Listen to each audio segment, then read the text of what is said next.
First 2025 Commissioners meeting. If you would please rise. Judge Dave, would you like to lead us in the pledge of allegiance? I pledge allegiance to the flag of the United States of America and to the republic for which it stands, one nation, under God, indivisible, with liberty and justice for all. You can remain standing. Terry Canfield will lead us in prayer. God, we give you thanks for this day and for the blessings of life. Thank you for this community that we're privileged to live in. I pray for our commissioners. I pray for our other leaders that you would grant them wisdom and guidance as they make decisions that impact our community, and may those decisions make this a better and better place to live. And we give you thanks again for this day. In Jesus' name. Amen. Thank you. All right. I hope everyone had a good holiday, good time with family and friends.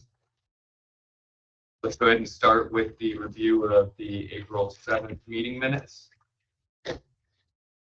I didn't see anything. Everything looked good to me. I make motion to approve. So moved. All right. All those in favor say aye. Aye. Those opposed? Motion carries for approval of the April 7th minutes. Claims. I didn't see anything out of the ordinary. Yep. I make a motion to approve those claims. I'll second. All right. All those in favor say aye. Those opposed? To approve claims carried. Payroll for April 11th, 2025 in the amount of $397,837.67. I make a motion to approve those. I'll second. All those in favor say aye. Aye. Those opposed? Motion carries for payroll.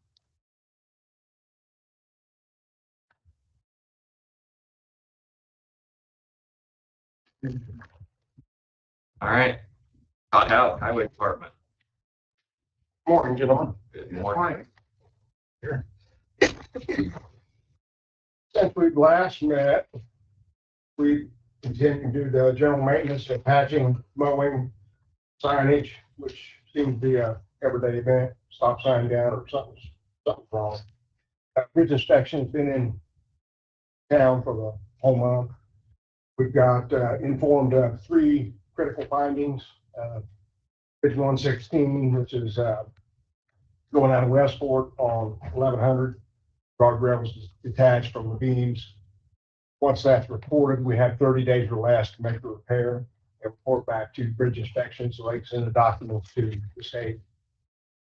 Bridge 38 had bearing pads that have moved underneath the bridge deck. So we had to jack up the bridge deck and move those bearing pads back into position. I was just informed that over the weekend that Bridge 33 also has a detached guardrail. I couldn't tell you what road that's on, but we'll be addressing that, get that taken care of as well. At the last meeting, you guys approved the unofficial feature for State Road 3. And the question was asked, was I going to bid that out? I would like to basically run that under our skip and pave bid that we did accept because it covers everything on that. It calls out partial depth repair, full depth repair, skip patching. And I think that that would suffice with the state, that would work if you guys would agree to that versus bidding that project out. So other than that, that's really all I got. I've already addressed 5K. Dave's gonna do something with the map. I don't think we have enough barricades to do that closure. But on the skip paving, it calls out skip paving, skip wedging, bridge resurfacing, partial depth patching, and full depth patching, which would cover everything in the repairs on that official detour. You gentlemen have anything for me?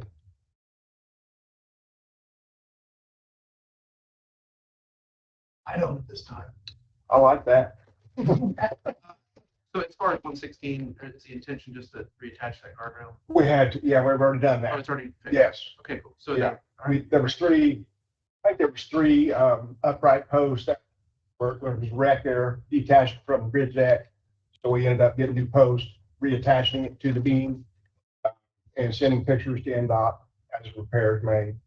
Same thing on the bridge 38, the bearing pads.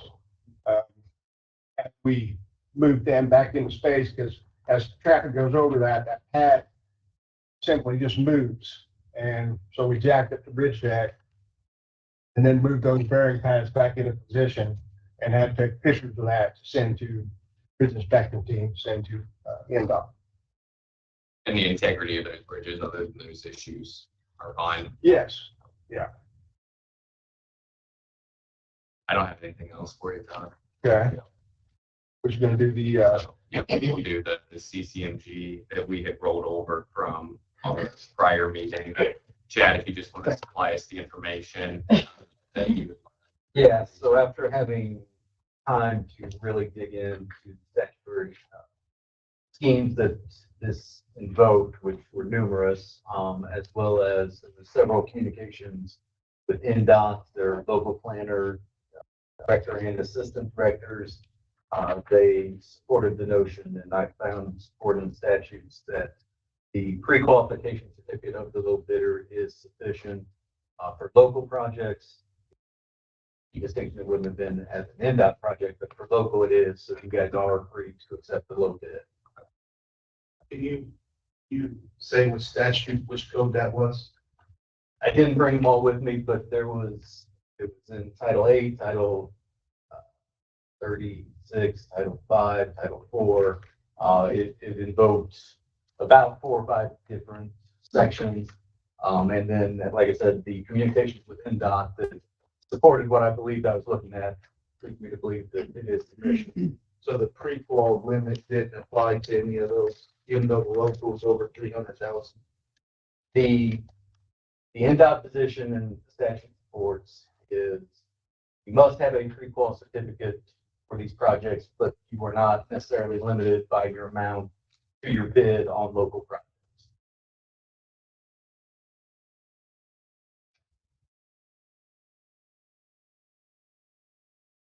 And I would entertain a motion for accepting one of the bids, whichever one, if they wants to make a motion. I would make a motion to approve Bessie Construction as a low bidder. We have a motion. I'll second that motion. All those in favor say aye. Those opposed? Motion carries. All right, moving on, Doug Westerfeld, area plan. Morning. I've got a few things here on the agenda. We'll start with the Decatur County revitalization project, also AAA project. So I sent 10 property owners to you for asking for approval to begin cleanup on those 10 property owners. One of the property owners is actually 22 properties, just without one property. So that's what we're here today to request that.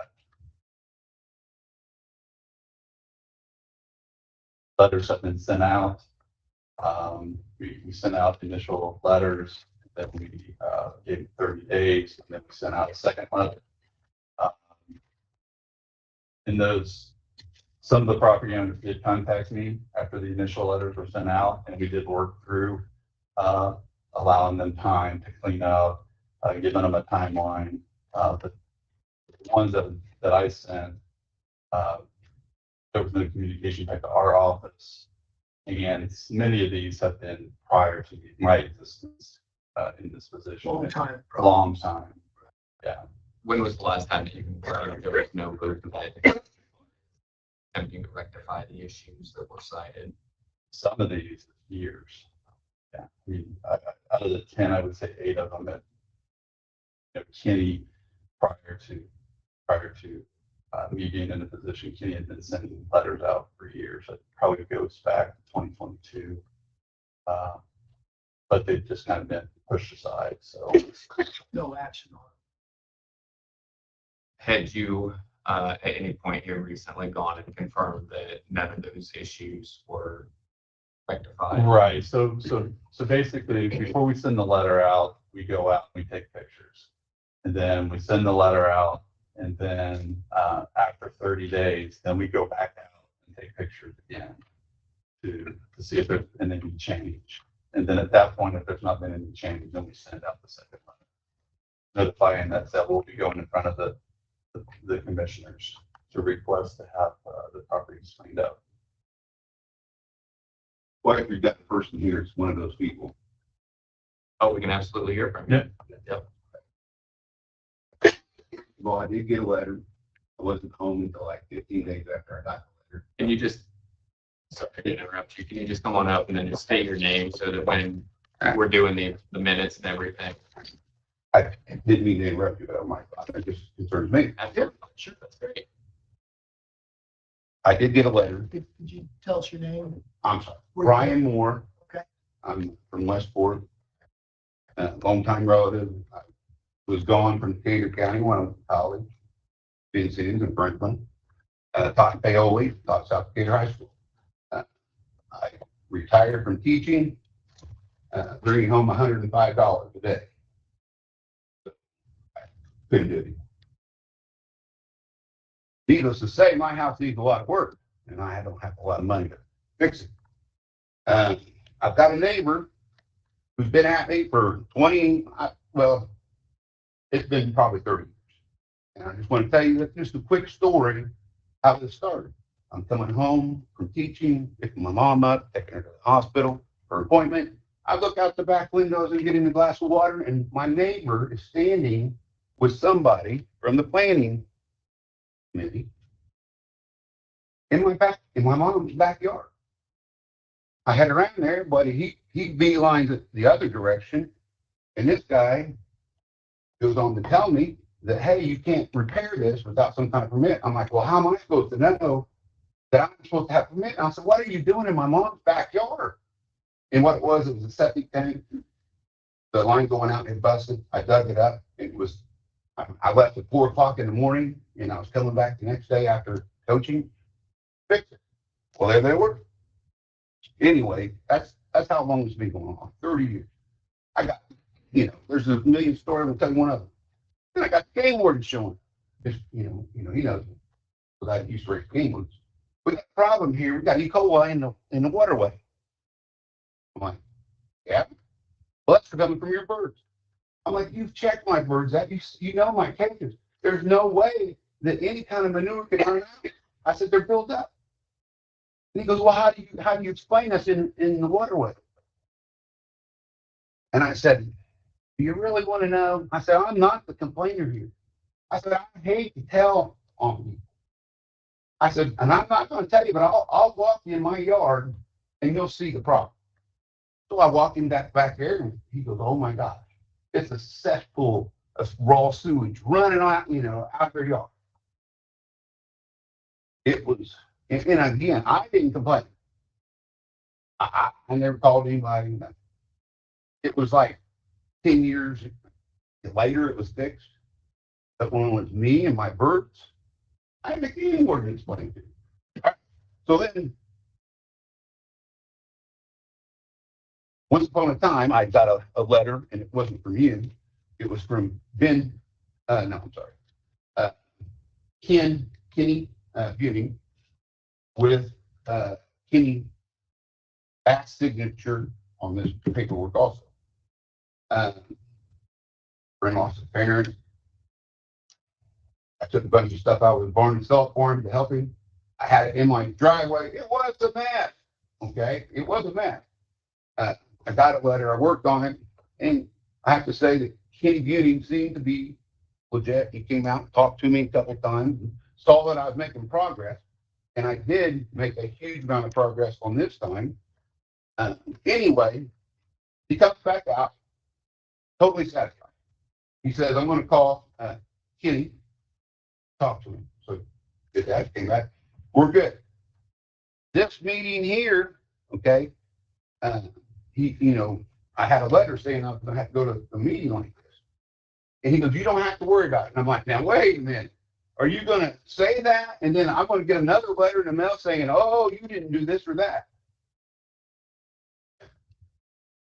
$105 a day is what I brought home. You know what I had to pay you people? $3,600 and some dollars. You know where the money came from? Look at these pictures and look at my roof. That was the money that I was saving up to put a darn roof on my house. Guess what? I still don't have a roof. And I got bigger problems. All right. Sorry to get loose. I get this letter. I'm in Florida, helping this family with Team Missions. I have an NCL that I tore up. I'm wobbling around. I get back. It's like 15 days after this thing came. Open it up. I did the best I could. I did go out. I got some people, nephews, nieces, to help me. And there was a tar fair. I had started a chicken house, so I'm gonna build this chicken house. Chickens are crazy. I'll make some money, fix my roof, right? Well, that neighbor again called these people. It's always something. I mean, I think there's 4 times I had to deal with this last year. Not this, but animal control and your rabbits. And they come and see them, and I'm like, huh. Then one time, some lady showed up from this county, and she goes, "Oh gosh, what's wrong with that chicken?" Roosters get on top of hens, kind of stuff. Didn't know anything about chicken. Anyway, to this, I'm just wanting you to know that it's like, this is where I grew up. I served this community, coaching, teaching. This is what I get, okay? And I'm not saying that I agree that it's not messy. It was messy. I mean, I was building this chicken house, and it was tarped over, and I got a lot of cages, most of this cages. There's none of this, okay, on the list. So this is the list. You'll see it's highlighted. Accumulation of litter, trash, junk. Now, the first time, I did have junk. So I could pay my bills. So I could come here and pay my taxes. Anyway, I didn't have junk this time. I had a lot of cages, a lot of feeders, a lot of waters. I did have a lot of that, including waste paper, boxes, rags, none of that. Bottles. Now, lumber. Obviously, I was building this chicken coop. I had lumber. Construction debris. Well, it was under the tarp. Building materials. Tires. No tires. Tree limbs. No tree limbs. Metal. I might have had a few pieces of metal stacked up there. Motors. No motors. Improbable, unlicensed vehicles. I have a vehicle that I tried to get this guy to weld it for me. He said he would, and finally he didn't. So I took it to a neighbor. He's going to weld it for me. Unlicensed trailer. I have my trailer's license. Inoperable equipment, machinery. I don't have. Well, there's a couple lawnmowers in there. I'll say that. There's no appliances. There's no furniture. I I don't think there was any plastic and such items. Okay, I'm not saying it wasn't messy. It was messy. My NCO was wasted. When I got back, I did the best I could. Guess what happened when I was doing it? My back went in.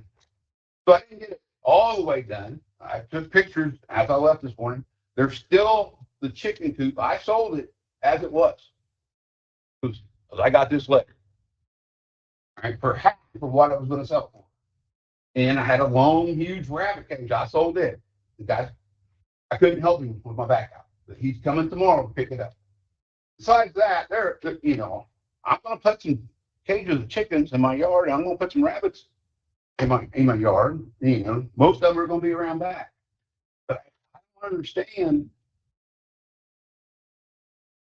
how I was charged $3,600. Oh, you don't have to worry about it, right? Kenny Bass said it was okay. You do not have to show up here, which I've never been here before, to this meeting.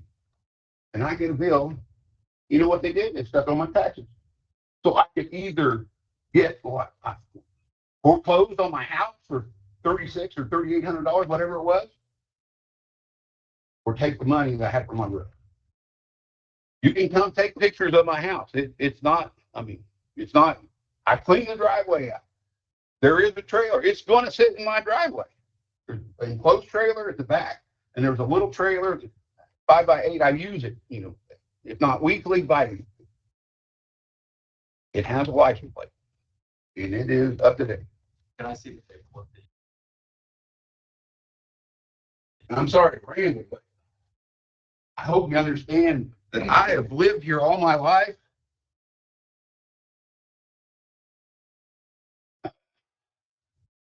I want to back up. That 36 or 38, you know what I did? I did everything they asked me to do. Kid Beauty said it looks good. I did everything. I didn't do it on the first time. He came out a couple of times and talked to me. Even brought his, you know, that day, on that last day, he said, when I come back out after I talk to Kenny, I got something I want to show you, because he knew I collected Indian artifacts. He showed me his collection that he got inherited through his family. What did I give $3,600 for? I paid people to help me because there was junk around back. I cleaned it all up. And I got some paper. And Kenny Beauty came to my house like maybe 3 times or 4, counting that time he showed me his arrowhead collection. I got charged $3,600. How did I get charged $3,600? And what was it for? Understand, if I was a person that had money, I would have got a lawyer. And if I get charged again, I'm telling you, I don't care if I have to borrow money. I'm not going to pay $3,600 for the work that I did. Nobody touched a thing on my property except me and the people that I paid to help me. So I don't know, you know what I can say else, but yeah, my yard's a mess. So, you know, I came down here 3 blocks away. I see furniture not out by the road, piled up all. And I'm like, my place didn't look like that. I mean, it was messy, but it was stuff that I was using. I got all that. When was the first notice that you got from Kenny? It says February. 2019, August 9, 2019. No, oh, you're talking about way back. You got a letter from August 9, 2019. Yeah, and I took care of all that. 6 years. There are 2010 letters. It was one time, and then this time. I don't know. Like 2010, 2017, 2019. Maybe 2021, 2022. I've only got them twice. Oh, Our records, as we're going through looking at these, then we have all the documentation coming in. They go back showing. now that these are to Donna Moore. That was my mom. I mean, these are the only ones I've ever like I told you the first time, and they sent me a couple letters. And that had to do with Kenny Uni. Right. And then I took care of everything. And I took care of everything this time. Now, like I said, Well, are those pictures, Doug, are those recent pictures? When I look at those pictures, it does look like everything's taken care of. yeah, I know. And I said I didn't get it all, but I made headway. And I made a lot of headway.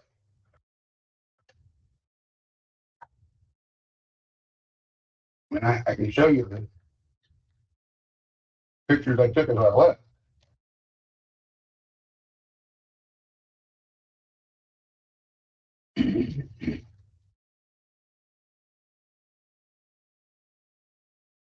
The issue that we're dealing with here is that it's been a problem that looks like you were made aware of on numerous occasions. And our ordinances provide for cleanup removal costs. Yeah, but nobody's ever been on my property. So I don't know Ever. what was cleaned up or what was taken when that was done. We can certainly find that out. Well, he came and took pictures. Kenny Uni did. He also told me that I didn't have to show up to this meeting. I guess that was gonna be my question. I guess can we find out what there was $2,798, looks like, See where it was. just see what the administration for. fees were for on that. I was charged $3,600. Yeah, no, and that may be, the only document that we have that's in here shows one bill of 2,007, not maybe more or something that we're not aware of, but in this document, it's just the 20. Just one time, and they threw it on my tax. Oh, I didn't show up to this meeting. I was told I didn't have to. We'll look into that for sure, just to see what those charges were for. But I greatly appreciate it. But Here's your paper. I mean, do I need to send pictures anywhere, or somebody come out or whatever? I mean, it's Yeah, you can communicate with Doug okay. About where you're at and progress and everything. I mean, it's done. I mean, Well, he still has to, if you're saying it's done and it's cleaned up, we need to verify that the issues that were raised are actually taken care of. and that list, like I said, it's mainly in cages. And Well, most of them. from the pictures, there's a lot more there than pages. I mean, even the pictures that are the recent ones here, and the pictures that we have from the past, I mean, Yeah, there's none of that stuff on that list. What they're there's saying. more than pages. There was some Tooler. Yeah. But like I said, I did clean it up, so. And if you need me to provide pictures, I can send it to you, or you can come out and take them yourself. Yeah, we'll send somebody out there. I appreciate it. Thank you for your time. Thanks, Brian. Thank you. Yeah. Then as far as, the list of items on the highlight, that's the ordinance that's called out. So it's like if you meet one of those items in that ordinance, then you're in fault of that ordinance. So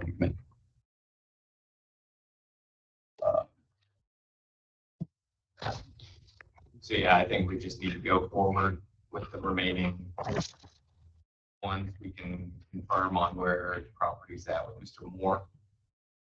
But you had sent 5, 7, 8, 9 other properties. So I think that at this point, with the documentation that you have and the issues that are going on, I think that we just need to move forward with those. So I'll make that motion then. Go ahead and proceed forward there. I'll second that. All those in favor say aye. Aye. Those opposed? Motion carries. then the next item on the agenda is the second reading of the fines and fees ordinance. Kind of to clarify, as we move forward, we're going to we're going to get this to the point where this is done in front of the area plan commission and not in this form. Once we get to this, the ordinances change, but we have the second reading of the findings.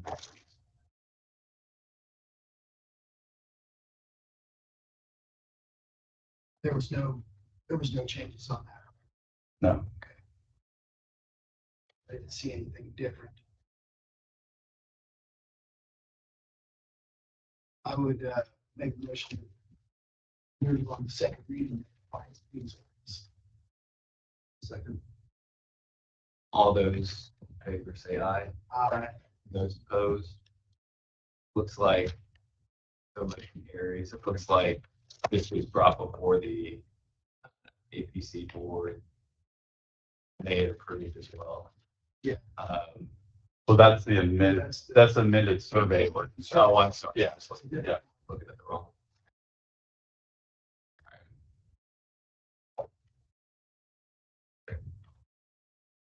Okay. And Do then you have? I think I have a copy of that one up here. Sorry.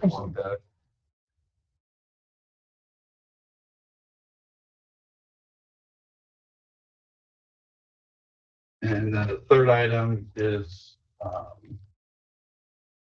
an amendment. Two things. We have an amendment to the survey, to amend the survey recordation requirements.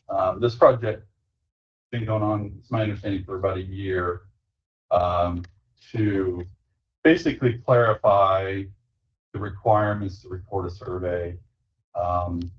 There was just, when you have out-of-town surveyors come in, sometimes the auditor's office will they'll either get more things than they need, but most likely it's things that are required in our county that may not be required in wherever county that those surveyors are coming from. So this was amended to kind of spell out those items, to make it a little bit more clear. And then also there was an adjustment in the review fees for the auditor's office and our office to review the surveys. What's that adjustment on fees? So for our office, it was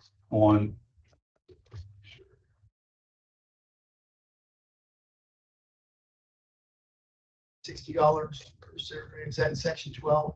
Yes, the area plan office is $60 per survey, and then if there's additional parcels, so say it's a subdivision and there's multiple lots, Right. and it's $10 for every lot. That one, and then the auditor is $40 per survey, and then $40 plus $10 for a subdivision. So what was the previous to that? Ours was 40, and I believe the auditors was 20. Okay. Just up that. Yeah, so that has been in front of the area plan commission. It has had 2 readings in front of the area plan. That's the one, Jeremy, that looks like all the signed off on. I'm with you. Okay. There were 2 reps up there, but one president voted in favor, given their survey ordinance. Well, I would make a motion to accept that new amended survey ordinance. I'll second. All those in favor say aye. Aye. Those opposed? And then the final, Do you have a paper copy of that one? I do. And Christie, what are the ordinance numbers? Do you have one for the fines and fees? No. 2024-4, 2025-4, and then 2025-5.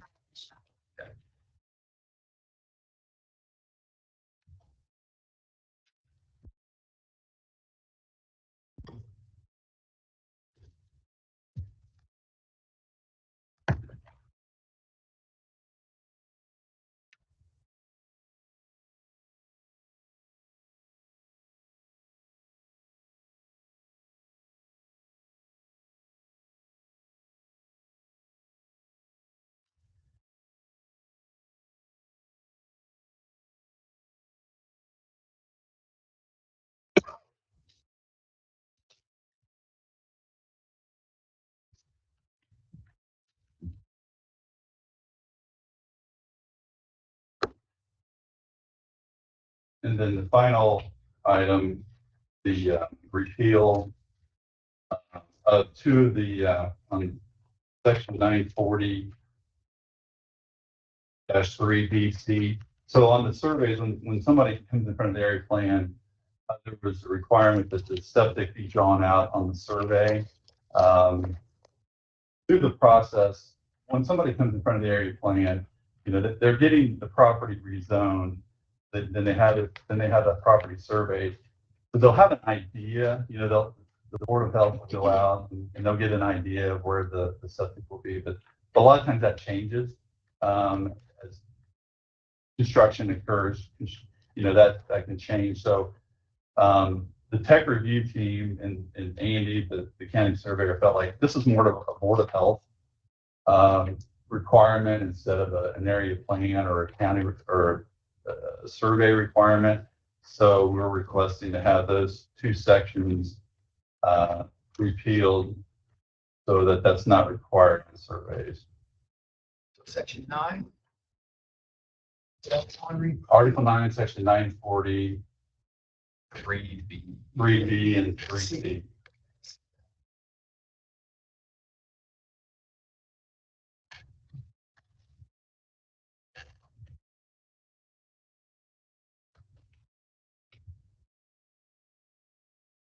It makes sense to me. Yeah. I don't disagree with that. It looks like from the approval. The Board of Health, they go out and they do their own, I mean, they do their own drawing of where the septic is going to be located once the septic is put in place. And anytime somebody wants to know, say it's a new property owner and they want to know where the new septic is, they're directed to the Board of Health. It looks like when this was presented, 2 absent, everyone else approved. Yeah. I entertain a motion. I want to make a motion to accept. We have a motion. Do we have a second? I'll second. All those in favor say aye. Aye. Those opposed, motion carries. Anything else from me? How is Tim doing? He's doing great. Yeah, he's doing really well. Going well. Yeah, everything's going great. You know, we collaborate on a lot of stuff, but we're, you know, he had a lot of help, thankfully, onboarding, but now he's separating himself and trying to do doing a lot of stuff on his own. But So he's still as busy as he was right out the gate.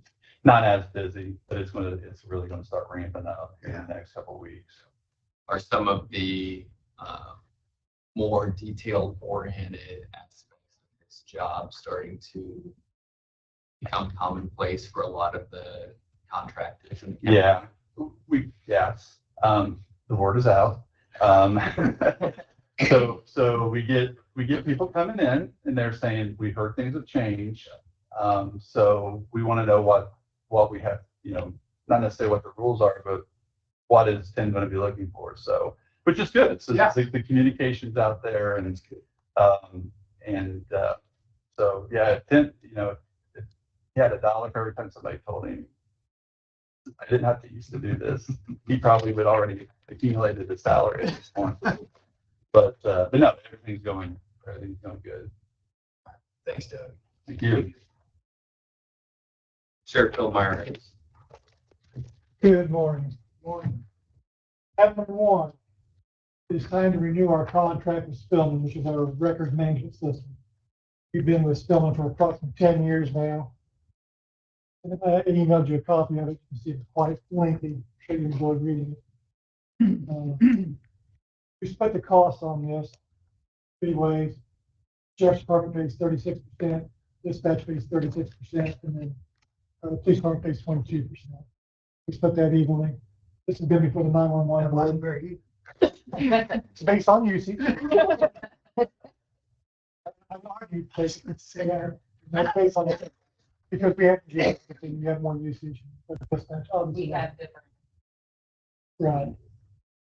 So we're asking to renew this contract again. We're not calling it a contract, we're not calling it a subscription service. And this subscription service locks us into $82,000 the next 5 years each. Due to the contract, we could basically increase it to 11%.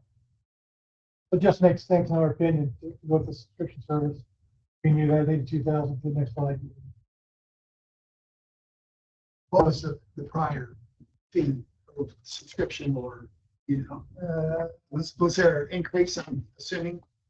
It was gonna be like 11.2% increase for this year alone. Well, Yeah. this year, we usually based on 8.5, but they bumped it to over 11%. So we were anticipating around 65,000, but that didn't happen. So again, this, I'm sorry. Yeah, it just made sense with the subscription. We all saw this coming, so this is all budgeted. This is not a new request for money. Budgeted money, it's there, we're ready to do it. Check the And matter. they're locking in for 5 years. Correct. Yes. Good. I do have a spell next one here, if you have any more questions. Between Josh and Ashley. I know in this agreement here, it's got the fee schedule. Yeah. Out to 2031 showing. We do have them locked in. They have us locked in. Yeah. That's more like, Yeah. I gotta believe 5 years from now, $82,000 is gonna be a good number. Okay. I don't have any question. yeah, I would make a motion to accept that. I'll second. Subscription. All those in favor say aye. Aye. Those opposed. Motion carries. And I will also tell you that the city has already approved their part of this contract. So we get the money. Okay, item number 2 is our MOU, our crisis intervention team with the city. Yeah, I emailed you a copy of that. You can see where the city has already approved, if you will. Mayor has signed off on that. I don't want to speak for Chad since he's here. Chad has part in drafting this with Chris Stevens, the city attorney. And I believe Chad gives contracts. It really doesn't need your sign or approval. I'm just making you aware of it so I can sign off on it and move forward on that MOU. I attended this MOU meeting with the parties. And it looks good on our end, so. Chad did a good job. It all looks like it's work for us as well. And again, we're just a tick over 40 call outs already for our CIT team. Wow. It was in 2 months' time. Hackers out just past Saturday morning from 4:30 till noon on call out. So again, people are aware of us, we're the CIT at this point. It's a bit- Great. Yeah. I'll take a load on y'all. It should, yeah. Good. Any other questions on that? Okay, item number 3 then. I presented you a contract also for us to acquire a live scan machine. Just a fingerprint / mug shot machine. We have one to jail. And what we intend to do with this, and again, this is at no cost to us. What we intend to do is place it here in the courthouse. So this is for people who get cited in the court and then come to the jail initially. And once they make their initial, typically the judge will order them to come to the jail and get their fingerprints and mug shot. This machine here, we're going to train our courthouse security staff to do this. It's going to save time and wear and tear on our jail staff. So again, this is a no cost to us. This is to fund a secure area in the courthouse that we're looking at now. I've talked to IT, it's not an issue, we can hook up. Again, it's a preview. We can take advantage of my opinion. Where are you thinking of putting it here in the courthouse? Right now, we're looking at the courthouse security office upstairs across from Yeah, we're still trying to find that, sure, but that's what we're. I think it's a great option on those summons cases. Yeah. Yeah, we do. I'll make a motion to accept. I skated. I'll second. All those in favor say aye. Aye. And those opposed. Sheriff, do you need my signature here or is this more of your signature? I believe it's yours. There's 2 places, I believe. Yeah. Please. Great job on your hires for CIT. Absolutely. Yeah, I think You had swing in last week for him? 2 fantastic. Yeah, absolutely. Absolutely. So we're really excited about that. And we're in the final process of getting another merit deputy hired, so one that left. We should know something by the end of this week as far as his medical and everything. You're ready to go. Thanks for taking time. Any questions? Thank you. Nope, thank you.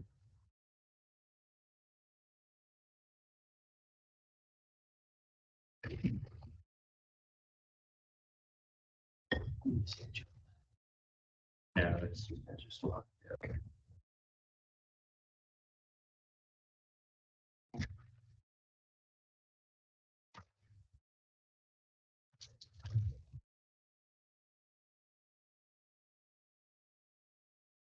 All right, moving on. Yeah. And with the director. Good morning. Hello. I did send you guys an email with some quotes. Since then, we have a third quote coming. So that, but, well, it's a hospital. So the main reason why today, wanted to bring quote number one to you, it's going to be in reference to the Greensburg Tower light replacement. It's been in discussion for a few months. And we originally thought that quote was coming in around 20,000, and I think it came in around 18. Brad with EMA had got an updated quote, stated first part of April. Actually, a couple $1,000s less, coming in at $16,765. At our last April 911 board meeting, it was voted to proceed with fixing that tower light and using our state 911 funds to do so, up to $20,000. We've got the cash in there. It's just not appropriated to use for this repair. So just coming to you to let you know that we're not going to utilize that money to fix that light for compliance with FAA. I know at the meeting, I was at that meeting, we talked about, is there anything else that we need to add or do or while they're climbing? Because the majority of this cost is to climb the tower, right? Well, it looks like they've split it. Brad and Josh are here as well, but on this first quote, it's not as high as what we anticipated. It's I think it's the last line item. That was like $6,000 at one time. Yeah, now this one says 2,800. Yeah. And so that was a plus, especially since we've already been approved to use 911 funds up to 20,000, which we have that cash. Okay. Which brought up more discussion about possibly while they're up there, going ahead and adding another antenna, cables to the building so we can get a VHF repeater installed as well. And that would provide us the benefit that we could tone our fire, EMS, if it ever goes down. Brad also stated that it would help with county tornado sirens as a backup. And what we just went through this past week, both of our towers went down last weekend. And it's been scrambling, trying to keep the system up and running. Our Greensburg site is still currently down. Lex site is up and running, but that's just a backup for us. That second quote's coming in with an additional 10,572 to do that antenna and the cabling. So that brings us to how we're going to fund that. And I brought up about kind of thinking about that local income tax. We knew there was money set aside for public safety. We went to the auditor's office on Thursday. I wasn't familiar how that came into play into our budgets, but it looks like it's kind of absorbed in my budget, Josh's budget already, as far as what the county provides. But we did looks like there's some funding there. But I'll also just saying if you guys would be willing to help, if 911 funds are going to do 20,000, if you guys could help assist with possibly a quote number 2 or quote 3. What was quote 3? I see this. I'll explain that one. So quote 2, EMA, the IT office of public safety, we've been talking for a couple of years, trying to find it's so the equipment within the county for radios. Quote 2 is to add a VHF antenna system, Which you already have. and Brad has a VHF repeater from a previous project, so we actually have the equipment to base the tower. I kind of jumped on it at the end and said, we've also been talking about doing a 700 megahertz. which functions similarly to the VHF, except it uses the same radios that public safety uses for the state system. So it's a similar type of backup using existing radios. VHF still is necessary for a lot of other systems. Again, same reason, if we're going to climb the tower, just curious. It does look like after seeing this quote, they had sent over on Friday, they've pretty much broken down. It's like $2,800 to $3,200 per climb. Now, I don't know if that would be a mobilization charge, would change folks 2 and 3 if we didn't do them with one. But we currently do not have the repeater system for quoting. It would be just so we could have it for future, so when we do get the funding to get that repeater, we don't have to pay someone to climb the tower again, it's already there. Can you publicly speak about the LEDs issues? Yeah, so there's kind of 2 issues, and to kind of bolster what Wayne was saying, the issues that we're having with the tower, say these are not county funded devices, county issues. It's having a problem. It's actually provided by the state. Yeah, they're statewide system. We've had continual issues with the secondary site that's down by the fire department. Again, it's a state site. It is connected back to the state via some very, very old copper cable through Frontier, original Verizon. And it has been an issue pretty much anytime there's any precipitation, that site goes down. And historically, even prior to me taking this role, my previous role at Great Plains, trying to help the state come up with an option and get other connectivity down there. It's just a battle.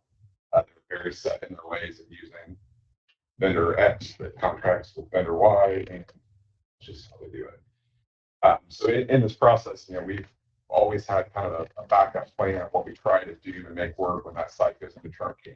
Unfortunately, it's any time that you have precipitation, well, that usually increases your traffic accidents or weather damage. It's a bad time to be at half capacity. The unfortunate thing is after the large rains and flooding events from 2 weeks ago, our Greensburg site, it's just south of town here, has been in the same boat, site trunking. It'll be 2 weeks tomorrow morning. And by trunking. So it's basically, it's an island, it's down, so we can talk to it here, but that doesn't help. Without getting too complicated, our radios try to connect to the best tower that can talk to the rest of the state. So officers, public safety around here with their handhelds, they basically get stuck on this tower. So dispatch has to have a radio in their console that's also stuck on this tower to talk to them. However, they may be in their car talking, and it may connect to Shelbyville, which you can't talk to Greensburg. So everybody with their handhelds can't hear the people in the car. Dispatch has to have another radio.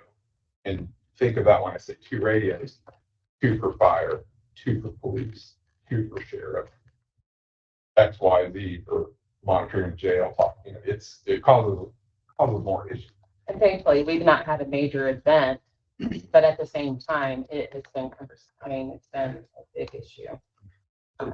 For clarity, the 2 state-funded sites are It's going down frequently, which has been causing a ton of work and also just a little bit of matter of public safety. So by you adding this low band and high band antenna to our tower, that's going to actually give us some coverage. It's going to help.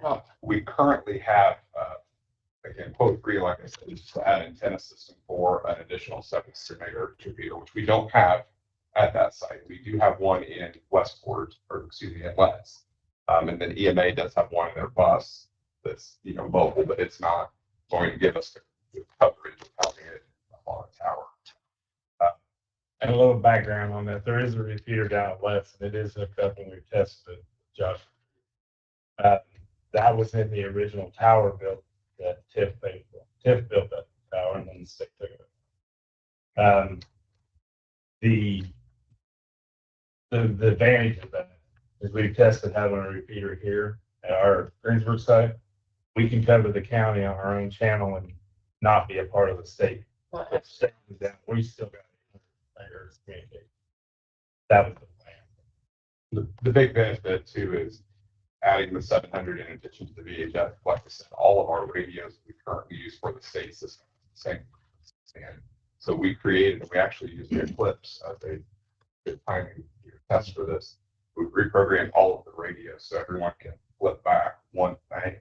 And we have designated, this is for fire, this is for police, this is for sheriff, just for sites, just talking to each other with that repeater. But we also have the EMA portable repeater, and there we have the Lux repeater. We can't cover the whole county from Flex. That was obviously a great addition and a great plan at the time to start getting coverage down there to help. So, And I mean, in these, obviously, this is just, I mean, this is a backup plan and will help with officer safety, first responder safety in general. But it's also like you talk about, just like you brought up about the solar eclipse, we can utilize this on bigger events as well instead of being channels.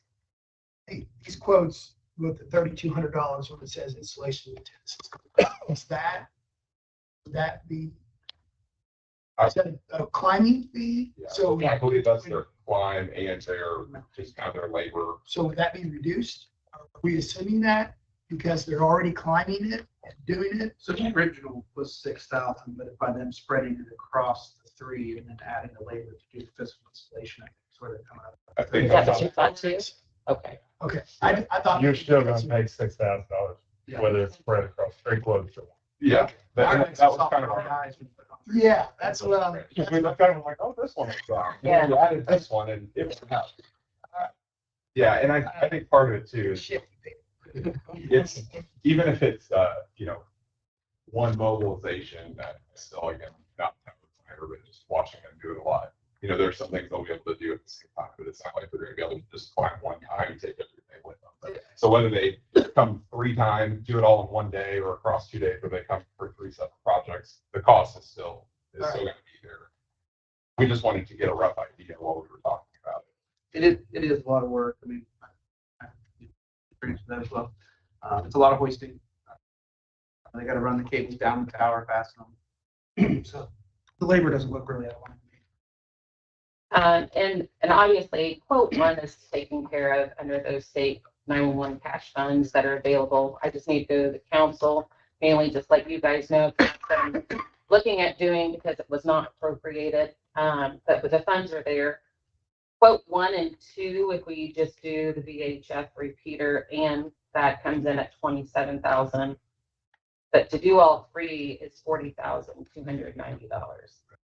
So basically looking to see if you guys could improve or have funds for $20,290 that we could get all 3 in place. So the recommendation I would have, since it's benefit the city as well, having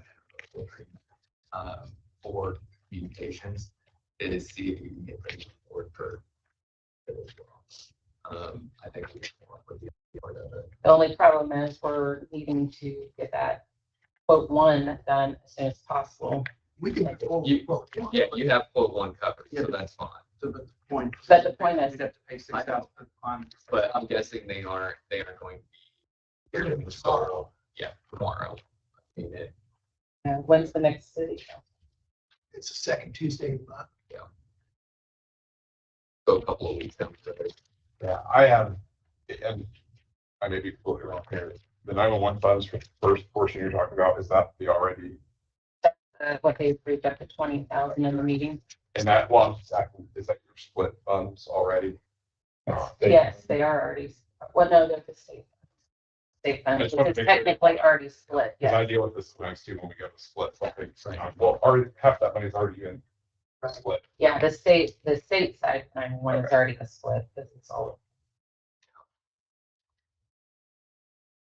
So then if I get a city's approval to do that, I where do think you guys stand? Do I need to come back here for? you'll have to get the additional from council. I'm on board with doing this. I All don't 3? like, I don't like hearing that we're having these kinds of issues with dispatch, communications with officers and EMS out in the field and like that and all. So I mean, also just know, we don't have that repeater either, and I think you were thinking 25,000 just for that repeater. This gets you all the cabling and Yes. everything when we purchase the repeater. Yes. I think it's good to plan ahead like that. Yeah. So I like doing quotes 2 and 3 as well. I think that's smart to get that done for redundancy purposes, for safety purposes, for everyone in the county. I think between the council and the commissioners, we can figure out. I was going through looking now. I think we can pull it out of more than like. I think that there's a couple of spots. Yeah, and it wasn't, we went up there to see how that local tax affected our budgets. And that's the only reason why we had recommended that, because I wasn't sure if it was separate or if it was absorbed already in it. So, for public safety. Then I'll add, just kind of one final comment about the last century for the towers in the state. We have kind of talked back and forth with the state, kind of off and on. I know Brad with EMA's talked to a couple of different people there. There's this department head change up there over the years. And during this last incident, Dave Henderson, who works in our office, has a contact up there. Someone used to work with the state. He just reached out and said, what is going on here? Like, you keep us, because they don't really keep the local entities in the loop a lot when they're having issues, because it's their system. They manage it. Usually give us, hey, hopefully up in the next 4 hours, kind of an update. This has been, ongoing and kind of frankly ridiculous. So they've actually reached out, and one of their directors has asked to come down and speak with us and try to figure out kind of the local, if there's anything that can be done to help remedy this solution. So probably have something to share with you again. I have no idea if it's just a meeting to talk, or if they actually do have some of those solutions. I'm in agreement as well with Jeremy. I think we need to take care of this. I think it's a good idea while we're doing this. Right. Thank you. Well, thank you. Thanks for looking into that. Getting it all lined up. All right, Judge Day with JRAC and the open.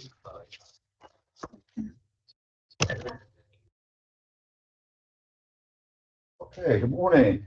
Or Judge? We're here on behalf of JRAC, which is Justice Reinvestment Advisory Council, regarding the opioid settlement funds. Back in the fall of last year, we approached the commissioners about helping administer those funds. There have been articles written, information given to us as a group that counties have received these funds, but they weren't necessarily expending them, or they were expending them improperly. So we volunteered to help vet that process. What we did was, starting January or February, link now on our county website for an application that the general public can apply for these funds. Decatur County's, excuse me, first installment was $533,000. Of that, $383,000 are what they call, excuse me, restricted funds. Restricted simply means there has to be some correlation between the expenditure of those funds and opioid treatment. It's a pretty generous definition. There just has to be some evidence-based considerations in spending that money. There's about $150,000 in that fund that is unrestricted, so they can be used for any purpose. Right now, we have extended $135,000 of the 533 for wellness court, which would be under the restricted category. Checked with Judge Bailey, who runs that project. He is working off another grant at the moment, so he has not gotten into those funds, but certainly will do so probably this year yet. We also came in late December, I think, and requested $60,000 for Hickory Recovery, which is our substance abuse provider here in the county. It's about as close to having an in-house substance abuse program. We have not extended any of that money yet. You were generous enough to award it. There again, they were to present us with the memorandum of understanding, make sure that we give them this money, that we're going to get the same service for a specified amount of time. They haven't done that yet. They're still working for us, so we have that available. This quarter, we received 3 grant applications that we met and discussed. Mr. Winning was at that meeting that we talked about these. One was a unanimous no. It was individual wanting funds to test our wastewater treatment plant level to see if what level of fentanyl was there, and we couldn't decide as a group how that would benefit the county or the city. We would benefit the county because we're only testing city water. But unless they could determine which commode it was flushed down, probably wouldn't help. That was a no. There was a request by the group that runs the branch, responding to do that program. That is what we felt like a good program. We tabled that request because the third one was the one we were unanimously in approval for. So we'll go back to the request from the branch next quarter. The one that we are bringing to you today is from Bronze House. They made a request for, I think it was $130,000. This would go toward payment of the mortgage on the house they just completed Broadway here. The group felt that that was a good expenditure of these funds. It's directly related to opioid treatment. Transitional living is a big component of that. So again, was unanimous, but how that would benefit. I do have Jennifer Sturgis here who was on the board, but I'll try to speak on her behalf. She can correct me if I get things wrong. They charged the ladies that live there, I think, money to stay because of the expense. At some point, they need transitional housing for their own housing, and it would be very beneficial for them to not have to pay as much for their stay there at Speranza House. That money could go toward their own housing. They have a little boost. So, and any money that they're not spending on directly the housing, so certainly can go to other things such as the programming as well. So we thought like this was a good request, voted unanimously. And Mr. Winning was at our meeting, so Brian, if you have any. As we talked about that, there's Jennifer can allude to this, a lot of success stories for the Speranza House, and it's very beneficial to our community. As we discussed those funds, we felt like that was a very good way to help this with this issue. So I was in agreement with that as well as the rest of the JRAC board. But just a fantastic program. And personally, I know some people that have been through that have turned their life around. So I'm in full agreement of using this money, and the money has to be spent and used. So I think this is a good way to do that. Okay, you know, I'm not here on behalf of Speranza. I'm just here to report what the group felt the next step should be, which is to approve this. Any questions? Anything else, Jennifer, you want For those of you, so Speranza's been around since 2018. We just, we've now assisted 150 women in the last 6 years. We've impacted 319 children. Our recidivism rate is 12% as compared to the IDOC has a 29%. So we're half of what, if you send them to IDOC, they're not going to do as well as if you send them to Speranza. So our relapse rate is 27% as opposed to the national average is anywhere from 40 to 60%. So again, our success rate is better than the national average. The other thing, only 10% come to Speranza with any kind of stable housing, but 92% upon completing 120 days will have stable housing. And if for those who have completed at least 120 days in our program, 84% are employed, have stable employment, and the majority do stay here in Decatur County, even though they come from all over the state. We're not restricted to just Decatur County residents. They do tend to stay here and become good employees. We were named the Decatur County United Fund Partner Agency last year. So if we were to get the full 129,000, just making you guys aware that that would take that burden off of us of having to pay that mortgage. Our interest rates will go up 2% starting in August because we only have fixed rates for the first 5 years. And I kind of looked at our amortization. It would take us 20 years to pay that off at the $750 a month that we're paying right now. It would save us $77,000 in interest payments that we would not have to pay. And I was meeting with our treasurer last night, and Rhonda has been approached about the possibility of doing some expansion in residential. So if we didn't have that mortgage, it would make it more feasible for us to look at that expansion. And I can't really go into the details of that, but it is anytime we've been able to get large grants like this, we have actually used it to do expansion. So we had done a capital campaign to pay off our mortgage, but then the opportunity to purchase the Broadway house came, and we were able to purchase that house for $100,000. And with the capital campaign funds, we were able to fully purchase that and renovate it without having to take out a second mortgage. So that allowed us to go from being able to help 11 women to 27. So more than doubled our capacity by adding that second house.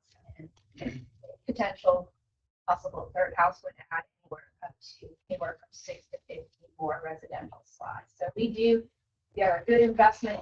We get large donations. We try to do expansion, not just status quo. So the 129,000, does that satisfy the mortgage? It would completely satisfy. And that is actually the mortgage on the central. Broadway. That was going to be a much more expensive mortgage. So we decided to financially to be smart to keep the lower interest mortgage and not have a mortgage on the new house.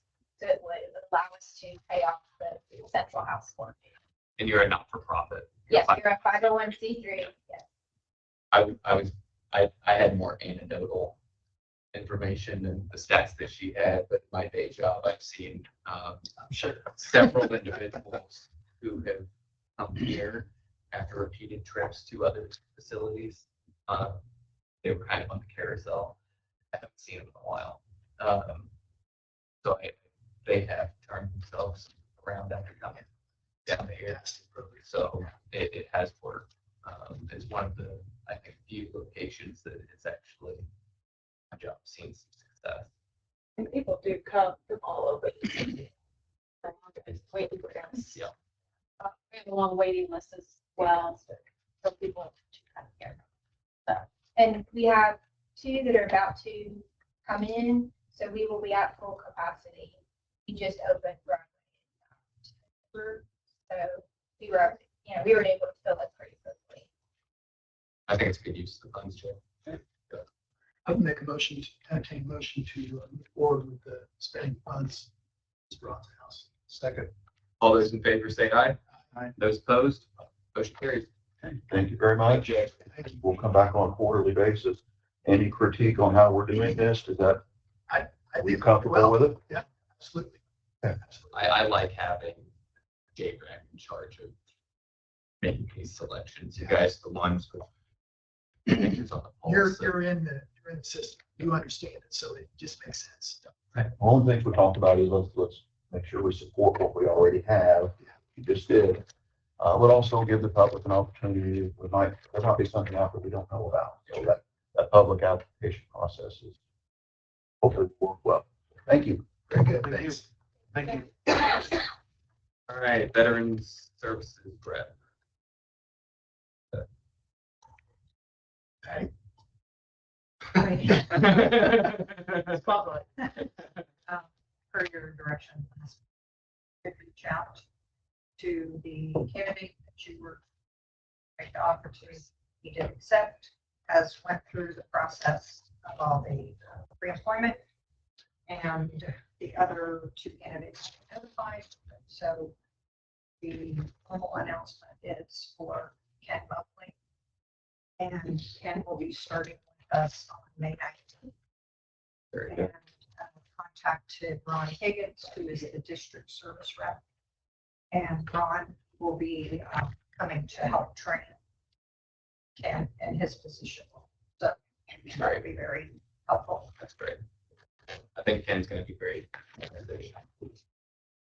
All right, moving on, maintenance division, just an update, I guess. I went to the council last Tuesday, after our discussions at the prior commissioner meeting that, the candidate that we wanted to offer the job to was wanting, an additional $10,000 salary top of the 50 that was offered. I got approval from the council last week for that. So I'll reach out and officially make that offer. Yeah. Anything else from you guys on that? Comments or anything? Okay. Nope. I received notice there was a vacancy for the Adams Township trustee position. Several months ago, there was a caucus that was held. A new trustee was selected at the caucus. That person was a member of the advisory board, and so there's now a vacancy on the advisory board. A caucus was not held for that, so per statute, it will now fall to the commissioners to make that appointment. So today I am publicly announcing that we are accepting nominations, letters of interest. How do we go about it? Yes, letters of interest. So I would ask for some kind of resume, some kind of statement for why somebody was qualified, what their interest is in the position, those kinds of things. Get those to us by our next commissioners meeting. Okay. We can take a look at them. Would you guys want to do interviews for that, or do you want to select off of that information?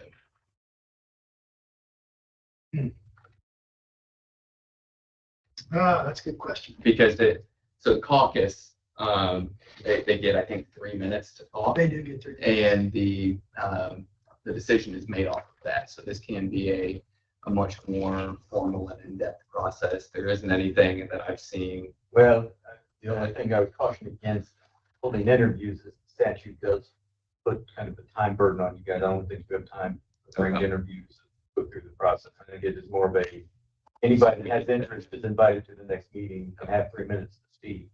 I would rather not do it. I would prefer, that would be my preference as well. Right. But Next meeting. I would still like to see the Candidate. information and stuff Yes, like that yes. beforehand. So that I can know a little bit. And the advisory board is tweeting. Yes. So. Anything else? Okay. Cleaning services bid. So we have, I think we bid that out every year. Yes. And so we're up again. And so, we have, I think, just put out another request like we did last year and do the same thing. Yes. Yes, it Yep. was published in the paper. Yep. No, we got 2 bids, is that right? Yes. So I like doing it like this where we get an updated bid every year, especially on stuff like this. So,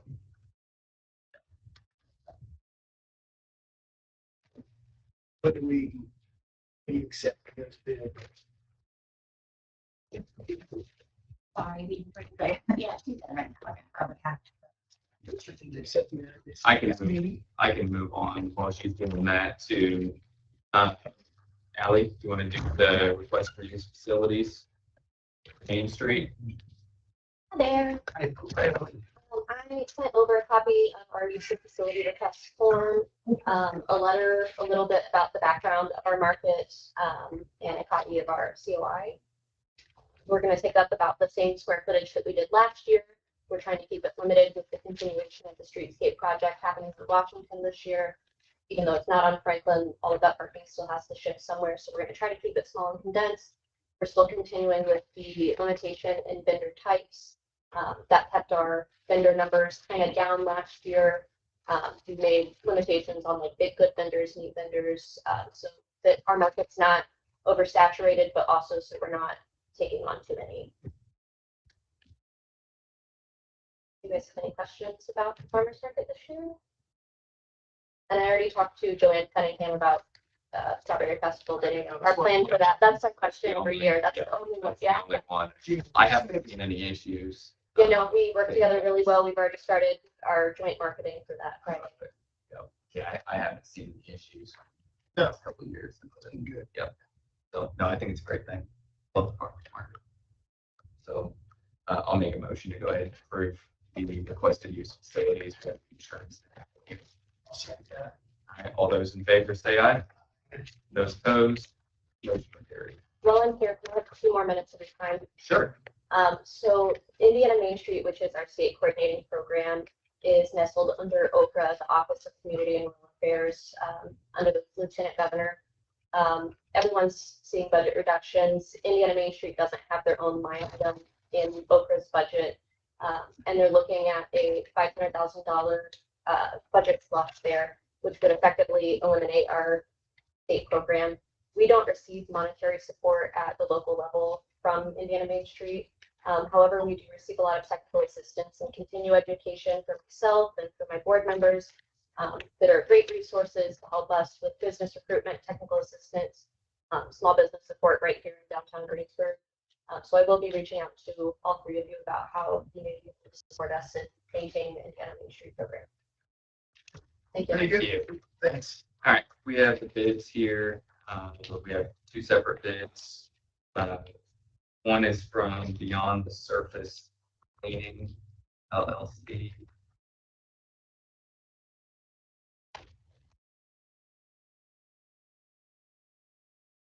And the other one is from Gillum Janitorial. Who's our current provider? Gillum. Gillian. Without this one. I think we're good on this one. It's not triple taped.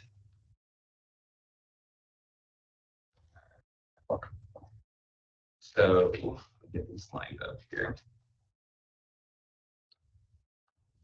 All right, so the first one, we're looking at the courthouse numbers for Beyond the Surface Cleaning. Weekly rate is $1,000. Gilliam is $1,290.87. The 2025 annual rate for Beyond the Surface is $52,143. For Gilliam is $67,593.84. 2026 weekly rate is $1,000. Gilliam is $1,338.87. Annual for 2026 is $52,143 for Beyond the Surface. For Gilliam, $69,621. Highway Department, I'll just get the annual rates here. For Beyond the Surface, for both 25 and 26, it's $6,257. For Gilliam, 25 is $3,018.08. 26, it's $3,072.16. For extension, for Beyond the Surface, 25 and 26 are the same, $5,214. For Gilliam, 25 rate extension office is $3,018.08. 26 is $3,072.16. The annex for Beyond the Surface, 2025 and 2026 are the same rate for them, $26,071. For Gilliam, $11,988.60 for 25, $12,203.36 for 26. The sheriff jail for Beyond the Surface is the same again for 25 and 26, $52,143. For Gilliam, it is $14,000 $985.88. And in 26, it is $15,269.28. So the total for 25 and 26 for Beyond the Surface is $141,829 for both years. For Gilliam in 25, it's $100,603.88. For 26, it's $103,238. No change. The only thing that I would ask is clean the extension office. 26 would be null and void because we would, the extension officer, the community building. So, It'll still have to be. but I mean, the space is different. Yes. Yeah, and brand new. So that's the only discrepancy I can see in the bidding process when we're talking about the extension office. If you get total numbers, yeah, I'm sorry. Yes. So combined for Sure can. this year, next year. Total bid for this year and next year for Beyond Surface is $141,829. And for Gilliam, I can total that. 25 is $100,603.88. And in 26, it's $103,238. Which is 203,841, which is about $70,000. Yes, the other Or $60,000 difference. the other 80. Yeah, 203,841. Well, isn't beyond surface, the 141,829, that is for both years combined, or? It's 25 and 26, the 25. same number. So they're, Okay. so, yes, so 282,000. it's 25 and 26, it's the same number. So it's 283,000. 283, okay. Yeah. I misinterpreted what you said. So, Well, that's why you're asking. Clarification.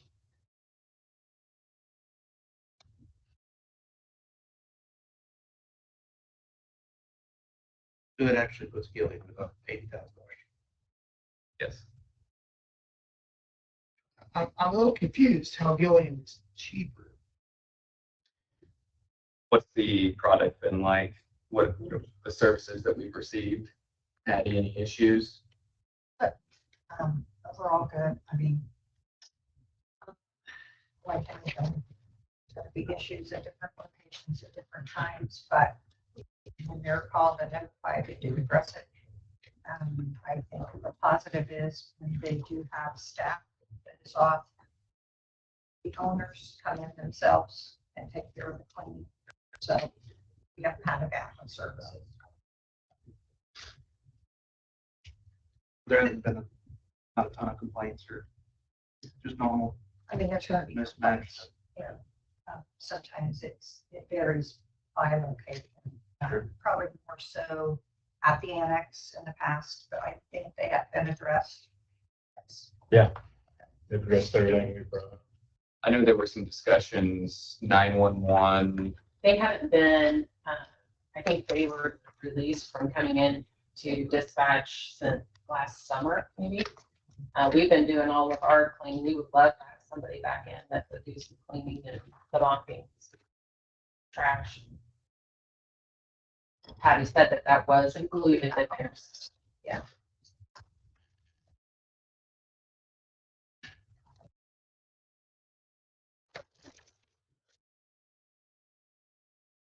Looking over the bid because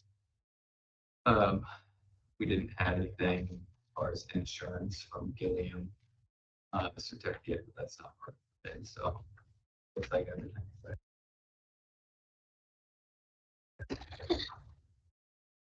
I would entertain Yeah, if Gilliam's $80,000 cheaper, because we've been doing a good job. So I would make a motion to approve Gilliam as the 2025-2026 cleaning or contract cleaning. I'll second that. all those in favor say aye. Aye. Those opposed. Gillian wins the bid. You sign. All right, we discussed before, as far as edit goes, we needed to be able to pay for some of the fundraising materials, printing materials, getting a video presentation done, those kinds of things. And so Chad had gone in and added an additional $20,000 for our edit plan to the Ready Grant ARPA section. I think that's where you put it. Right? Yeah. And so we just needed to vote on this, and then we'll present it to the council for adoption as well. But any discussion on that, gentlemen? So discuss that. Yep, I've gotten just give you guys an update on that as well. I've gotten the most recent drawings Friday afternoon from Scott Barnes, and so that project is moving along. They did have to change the design. They sent the building drawings to a code compliance firm, and the recommendation prior to being sent to the state for approval of the drawings was that we add a family bathroom into the facility. So they're having to shift around some of the rooms. The structure has already been purchased and ordered, so we can't really redesign the building. So they're moving things around. They're shifting the puzzle pieces inside the building is to accommodate those designs. But I would entertain a motion then to approve the updated edit plan. Take that motion. I'll second that. All those in favor say aye. Those opposed. That motion carries. Just sign that. There was a meeting with REMC out at the fairgrounds. REMC is doing the electrical updates for the fairgrounds. A lot of the electrical equipment out there is 40, 50 years old, needs to be replaced. And so they need some easements in place to be able to go in and do some of the work. They're going to be burying the lines in the fairgrounds so that we don't have the overhead lines like we do now. I would just prefer Chad to make sure that the easements and everything are acceptable for where we are now. You could review that real quick. Just right now. Before the meeting. I just You got 5 minutes. Any other updates? Yes. Correct. Double E roofing did come in. This patchwork on the roof. He said they're just going to continue, if we call, say it's still leaking, then they'll just continually come back with no charge until it's fixed. But they did say on the bid, we're going to bid on that. We have trying to get back from just This is back in your break area. in the break area. We've had a major water leak ever since we consolidated. But something underneath it, anytime severe wind, rain comes through, it just pours out of one of our vents in the kitchen and floods our countertops with all of the electrical. And we've been dealing with it, and I said, it can't be, acceptable. So they went up and charted, said that they're going for us to keep an eye on. So. Yes, John. Sorry, we were separate. I just wanted to bring up in reference to the RMC project out there. We did have some issues with some work was done a couple of months ago. The county had private fiber put in several years ago. We were just concerned maybe with additional work of moving poles. I do not even have a layout or a plan, so I just want to make sure I'm still top of mind and talking with them. I've talked with Dave Henderson about the internet lines out there. I've talked with Scott Barnes and REMC. We are going to coordinate with REMC to have conduit placed so that they won't place it for us, but we'll be doing it at the same time, basically, so that we can have the power lines, the internet, and the speaker lines for the entire fairgrounds basically ran at the same time. I just want to make sure that we've talked about it a couple of times internally. And yep. Keep it top of mind. no, we need the internet out there for different services. Yep, I appreciate that. Anyone else? Brian? Real quick, we're having to kind of address some of the industry concerns with tariffs and whatnot. We're having a foreign trade zone session on Wednesday lunchtime. We're open to all industries. I've been contacted by a couple of them to see what can be done and such. In that time, the tariffs have been delayed 90 days. Whether that holds, we'll see.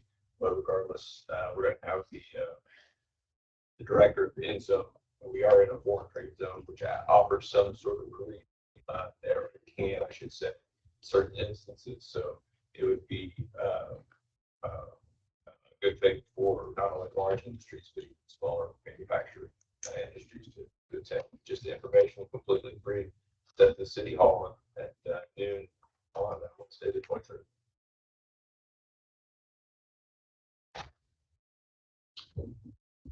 And see, is there any additional power coming back to the highway department? They were looking at it. Yeah, that was the last update, because I know that you guys didn't have sufficient power. Was it for the warmers? Yeah, for the block heaters. Yeah. Yeah, so I know that they were looking at getting an additional things. I just wanted to remind everyone that our property tax statements were mailed out April 2nd from the vendor. It used to be formerly called L&D Mailmasters, but now it's called Ironmark. We've had a lot of people that keep saying they do not have their statements. Of course, they can always call in. We can scan them in, send them via email, and put them back in the postal system. But I think by now everyone knows that it's distribution centers trying to get those out. I actually personally took packet to one of my parishioners at church yesterday, just so he could get his. I haven't received mine, and I don't want to receive mine. Okay, I'm sorry. I didn't want to receive mine either, and I don't know who sent it. Yeah, I haven't got mine. So. And they normally are due May 10th and November 10th, but being that the 10th lands on the weekend, it's the next business day, so it'll be May 12th. Just to let everyone know, they will also be receiving their Form 11s at the end of April in the mail. If they don't get them, please contact our office. If you have a problem with what your assessment is, please contact our office as well. So we do make mistakes, and if there's something wrong, we will correct it. But just to let everybody know, sales are still high in our county for property. So please keep that in mind when you open it online. All right. Going once, going twice. I would entertain a motion to recess. So moved. We are recessed. Cool. Yeah.